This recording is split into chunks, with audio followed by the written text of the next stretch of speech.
mañana el niño que ocupa del tuyo. Yo voy a esperar hasta cuándo. Yo no abandono tu trabajo. Yo no abandono tu trabajo. Yo te he dicho, yo no quiero, ya está. Ya no quiero más, ya. Elvis, ¿qué pasa? ¿Por qué tú haces esto con tu mamá? No, yo no quiero más. Magandang tanghali po sa inyo mga amigo. Ayan, kadarating ko lang po kila Tia Celsa at pupuntahan ko yung ginagawa ni Elvis. Ang kanyang pagpaparenovate ng kanyang bahay. Ayan, ano na nangyari? Buenas tardes! Oh, ito na pala ang natapos. Beverly. Aha. Tapos na yung nandito. Kahapon, ito lang yung natapos eh. Tapos, ang init. Sobrang init dito. Tapos na rin to. Ayan. Pinagagalitan si Beverly. Nagkatrabaho kasi dito si Elvis eh. Nakulit. Makulit si Beverly. Oh. So, ito na yung natapos. Nilagyan pa niya ng ano nito. Parang kornisa. Kornisa ba tawag doon? Mas maganda ngayon tingnan, malinis. Oh. Andito sa midi. Buenas tardes. Buenas tardes. Eso también. Sí, pues por la tarde. Esto no. Ajá. Aquí también quiero ahora mismo hacer. También esto. Aha. Nilagyan niya ng mga kahoy. Ato po. Aha. Oh. Sabi ko kasi ako na ang bahala magpagawa nito. Merong ano si Elvis, may pera si Elvis kaso sabi ko wag niyang gagastusin. Basta yung dito sa pagpapagawa, tayo ang bahala. Dahil yung sa negosyo niya, iniipon ni Elvis yun. So kulang daw ng ano, kulang ng kahoy. Kulang ng ganito.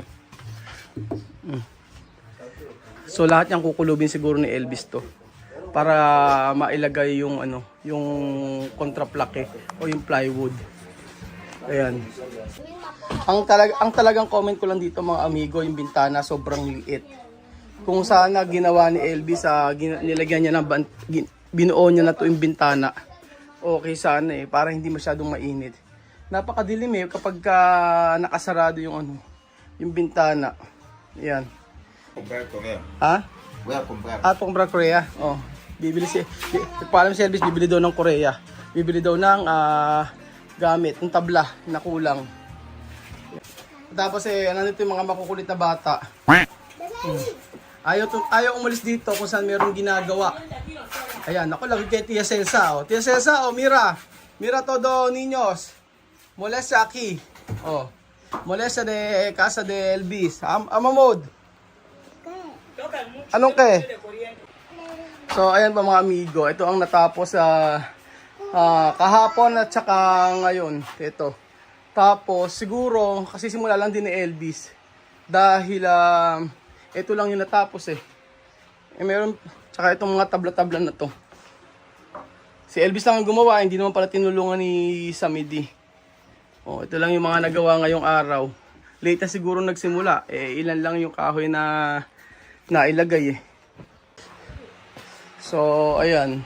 Mamaya titingnan natin kung ano yung mga matatapos ni Elvis. Tapos, ito nalagyan na rin ni Elvis ito. Oh, meron na rin pala to.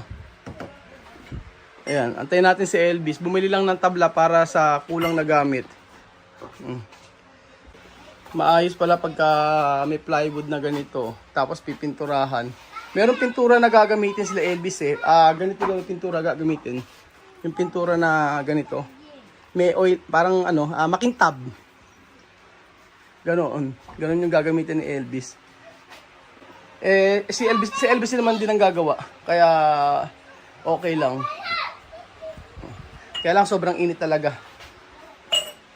Mas gusto ko pa dito sa may labas kaysa sa may mas gusto ko pa sa labas kaysa dito sa may bahay ni Elvis. Sobrang init eh.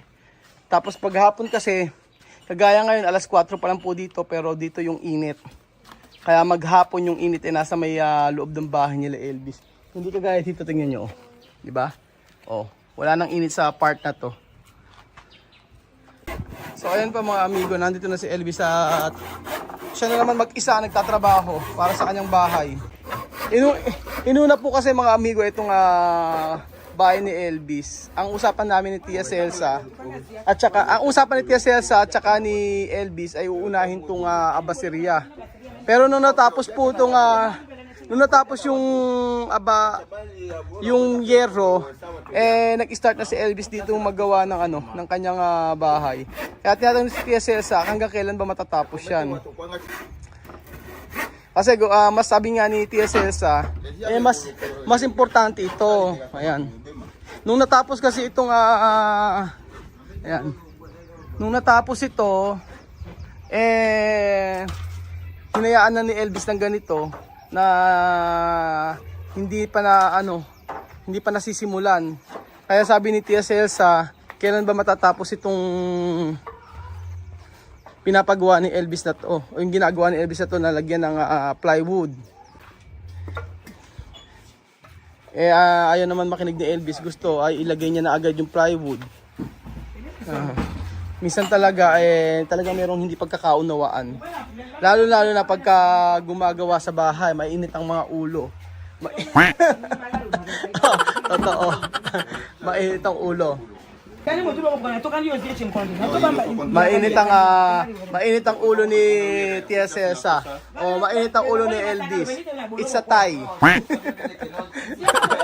Ayun. Pero tú abandonas al niño, tú ocupas del tuyo. Yo voy a esperar hasta cuándo. Yo no abandono tu trabajo. Yo no abandono tu trabajo. Con el tiempo, yo trabajo. Tú trabajas con el Tu tiempo. ha dicho cuánto día tú trabajas aquí? ¿Cuántos días tú trabajas aquí? Solamente 2 días, ayer y hoy ya está. Ah, sí, chámame, o pasensya. Yo tengo no puede paciencia. tener Él es paciencia. para que yo lo con otra persona. No Pero puede. hay mucho trabajo. Ajá. Yo quiero que la macería termine, al menos que yo pueda incorporarme ahí. ¿Por qué tú no hablas con Elvis? No habla conmigo. Ajá. Esta mañana yo encontré otra persona llevándome que ese trabajo, todo ese trabajo es mío. Yo empezó desde el fundamento hasta chapa. Yo trabó la chapa, solamente queda revoque. Ahora Ajá. va a buscar otra persona para revoque. ¿Por qué? Esta Ajá. persona, Días. Yo si él tiene su tiempo, ese cuando trabajo- ¿Cuántos días te esperar? todos esos días él está trabajando. ¿Dónde? ¿Todo dónde? Pero él ha dicho solo 2 días. Por eso digo, ayer ha trabajado, ha clavado chapa, Ajá. después ha venido a trabajar. O 2 días mañana. Ayer, hoy va a terminar eso. Por eso digo, hay otro trabajo. Ah, Va a sí. terminar el techo. ¿Eh? Tú tienes trabajo ahí sin terminar. Ah. Ahora tú has empezado tu trabajo. Ahora tú tienes que ir a freír a una persona. Yo no voy a fregar porque No yo sé. estoy ocupado, lo voy a dar a otra persona. Y no por la mañana cuando yo levanto. Ahora si yo levantaba con el programa de ahí, yo encuentro que ya ha empezado. Bueno, No, es así no para se ensayar. actúa. Ah, Cuando tú quieres No dar- es, no es, Mira, la casa mira. de uno se ha rebuscado. Mira. Hay mucho Escucha. trabajo. Sandali lang, espera, No es solo solamente una escucha. persona. el trabajo no va a escucha, terminar. vale. Escucha. Mano, no enfadar, espera. Espera. No quería que oigan otra Vale, yo persona. explicar, Él chámame. quiere hacer todo lo que Escucha. vamos a hacer solo. Espera yo explicar. Tú ves, ahora tú ves cómo habla. Yo Ajá. quiero hacer todo el trabajo yo solo. Sí, Vale, espera. el trabajo tú solo. Vale, yo explicar. Pero cuando empiezas a trabajo tú O no me la hablabas voy a así. colo. Cuando yo empecé a trabajo tú no hablabas así. Yo no Tú me hablaba veías así porque trabajar. yo quería con otra persona, me la acuerdo, mamá, déjalo. Y no me dejó Y terminar me mi vino diciendo, trabajo. mamá, lo voy a Déjame terminar. terminar. Espera yo explicar. Y bueno, tenemos una día 26, 25. Kasi po mga amigo ganito, may pinagagawa yung abasirya doon, tapos pagkayari ipagawa yung abasirya, natapos yung yero, si Elvis lumipat ng ibang trabaho. Ang ginawa ay ginawa itong bahay niya. Tapos pagkayaring ginawa yung hindi pa natatapos yung bahay nito, ay sa gabi nagtitinda pa si Elvis. So, yung nangyayari po ay patalbog-talbog ng trabaho. Ang gusto ni Tia Celsa ay dapat ay tapusin muna yung una. Pero kasi yun din ang usapan namin ni Chamame nung nakaraan. Sabi ko, Chamame, kung yung regalo kay Elvis sa plywood, ano ang mangyayari? Ano ang mangyayari? Sabi ko gano'n, uunahin ba yung bahay ni Elvis o yung abaseria o yung sari-sari store? Sabi ni Tia Celsa, yung sari-sari store kasi hindi pwede mag-antay na nakatenga lang yon. So, ayan, nagagalit si Tia Celsa. Sabi ni Tia Celsa, hanggang kailan ako mag-aantay? Hanggang kailan ako mag-aantay ng na matapos yung sari-sari store hanggang February, sabi ni Tia Celsa. Tapos sa mga amigo, ang nangyari pa, ang sabi ni Elvis, bakit kukuha ka ng ibang tao? Ako na nga ang magpaplatada. So, ayan, nag-walk out si Tia Celsa. Galit si Elvis, galit din si Chamame.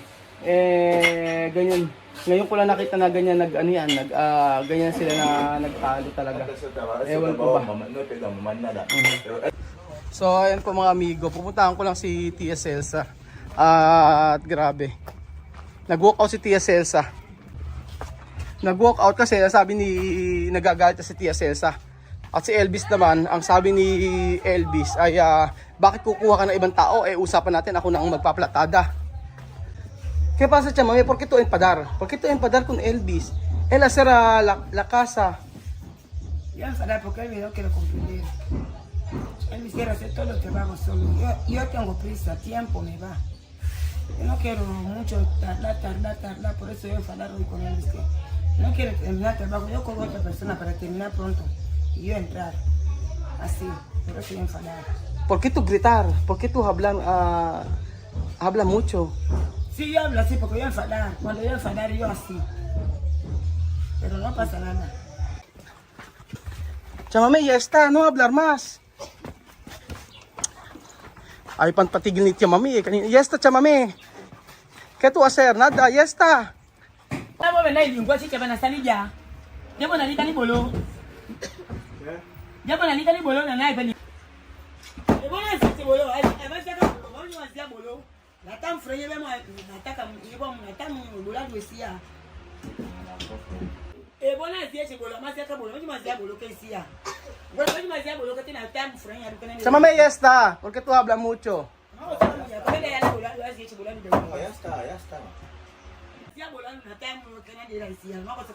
No, ya está, yo no quiero más. Si esto está muy bolo, haz ese bolo, que lo termine. Yo no he dicho que yo no quiero más, na voy a tocar. Sí, Chamame, ya está. Que termine. Yo te he dicho, yo no quiero, ya está. Ya no quiero más, ya está. Elvis, ¿qué pasa? ¿Por qué tú vas a hacer esto con tu mamá? No, yo no quiero más. Ya está. Le llamó a otra persona.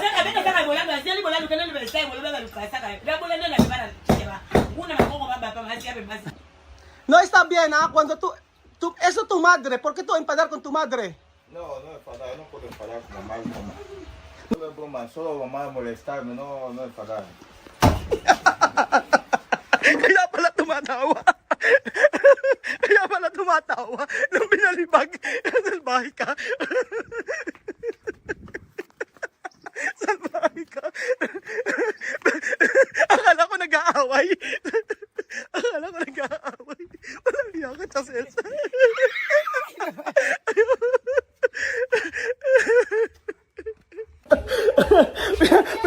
Pinapawisan ako kay Elvis na kay Chamame. Akala ko nag-aaway. Pilit kong inaawat. Tapos hindi pa maawat. O bihira itong mag-ina na to. Ininervous ako, tapos binalibag pa ni binalibag ng kahoy. Dapat magalit yung kay Elvis. Sabi ko hindi ako magpa-prank eh. Tapos pag sila nag-prank, okay lang eh. Pag sila nagpa-prank, okay lang. Pag ako hindi po pwede. Salbahe! Chamame, salbahe!